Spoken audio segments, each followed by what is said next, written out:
हमारे यहां तो साहब एक नेता है, मैं आपको बताना चाहता हूं, मैं तो आगरा से आया हूं, हमारे आगरा के एक नेता हैं, उन्होंने भी अपना जन्मदिन मनाया और आप विश्वास करिए साहब, उनके जितने भी चेले थे उन्होंने उनको मालाओं से लाद दिया, लगभग 100 मालाएं उनके गले में पड़ गईं। लेकिन साहब फिर भी वो बड़े परेशान दिखे। मैंने उनसे कहा, भाई साहब आपका इतना अच्छा स्वागत हो रहा है, फिर भी आप परेशान हैं। बोले यार क्या बात कर रहे हो, ये मुझसे 500 मालाओं के पैसे ले गए थे, अभी तक 100 माला ही मेरे गले में आई हैं, लेकिन यहां वास्तविक स्वागत हुआ है।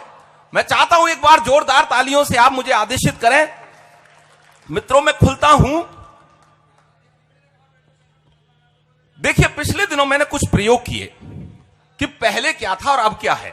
मैं देख रहा हूं कि मेरी नौजवान पीढ़ी बैठी है और मैं यह भी देख रहा हूं कि मेरी भूतपूर्व नौजवान पीढ़ी बैठी है। मैं बुजुर्गों को भूतपूर्व नौजवान कहता हूं। तो पिछले दिनों मैंने कुछ प्रयोग किए कि जब कभी कोई सगाई संबंध की बात चलती थी और किसी लड़के के बारे में यह पता लग जाता था कि यह लड़का शराब पीता है, तो लोग आश्चर्य करते थे, हैं यह लड़का शराब पीता है। स्थितियां आज भी वही हैं। आज किसी लड़के के बारे में यह पता लग जाता है कि यह लड़का शराब नहीं पीता, तब भी लोग आश्चर्य करते हैं, लड़का शराब नहीं पीता। आप मुझे आशीर्वाद दे सकते हैं। बहुत सारे कभी आएंगे, कहेंगे कि मुझे आपका आशीर्वाद अपेक्षित है। इसका मतलब ये नहीं है कि आपको आकर उनके सर पर हाथ रखना है, आपको तालियां बजानी है।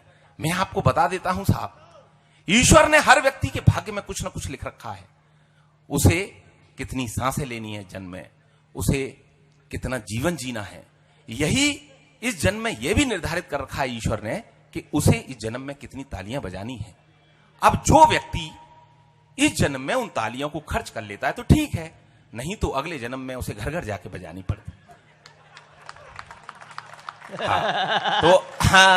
तो आप तो अपना अगला जन्म सुधार हो गई। मैं आपका आशीर्वाद चाहता हूं, एक बार जोरदार तालियों से मुझे आदेशित करें।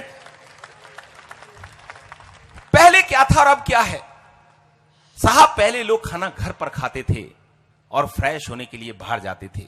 ग्रामीण अंचल में आज भी यह चल रहा है।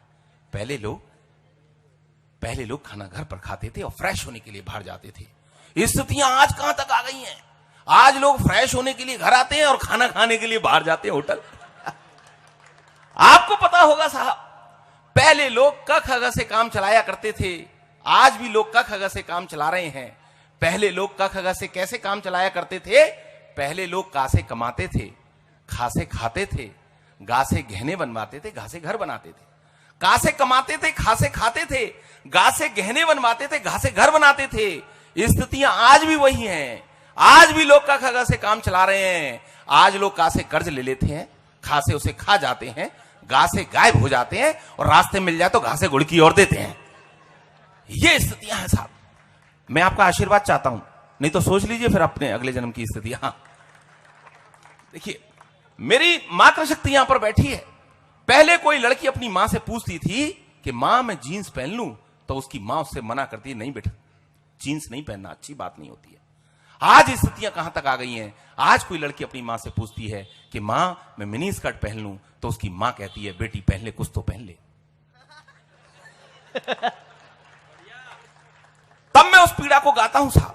मुझे मालूम है मैं जिस मंच पर खड़ा हुआ हूं, मुझे मालूम है वो मर्यादित मंच है। मैं बात कुछ भी उठाऊं, लेकिन यदि उसका समापन उस व्यंग से करूं, उस सोच से करूं, तब मैं आपका आशीर्वाद चाहूंगा। मैं चाहता हूं एक बार मुझे अपना आशीर्वाद प्रदान करें। कि एक दिन मैं ख्यालों में डूबा हुआ सड़क पर चला जा रहा था, तो मैंने देखा कि एक 5 वर्षीय बच्चा रोता चला रहा था। मैंने उसे प्यार से अपने पास बुलाया, बहला फुसला के बड़ी मुश्किल से चुप करवाया। रोने का कारण पूछा तो उसने बतलाया कि मैं अपनी मां से बिछुड़ गया हूं, रास्ता भटक गया हूं। मैंने कहा बेटे तुम अपनी मां का हाथ पकड़कर चलते तो न तो तुम बिछुड़ते न इस प्रकार भटकते। वो बोला मेरी मां के दोनों हाथों में शॉपिंग का सामान था। उसकी इस बात को सुनकर मैं बड़ा परेशान था। मैंने कुछ सोचकर कहा अपनी मां की साड़ी का पल्लू ही पकड़ लेते। मैंने कुछ सोचकर कहा अपनी मां की साड़ी का पल्लू ही पकड़ लेते और इस तरह अपने घर की नाप लेते। वो बोला साड़ी होती तो पल्लू पकड़ता ना। वाह, वो बोला साड़ी होती तो पल्लू पकड़ता ना, लेकिन मेरी मां तो स्कर्ट पहने थी। अब भारतीय नारी को पश्चिमी प्रधान में देखकर दुख सहने की बारी मेरी थी। उदास मन से मैंने फिर कहा, बेटे स्कर्ट कोई पकड़ लेता, अरे न तो तू परेशान होता न मैं परेशान होता। वो बोला स्कर्ट भी इतनी ऊंची थी कि मैं उसको उछल कर भी नहीं पकड़ सकता था। वाह।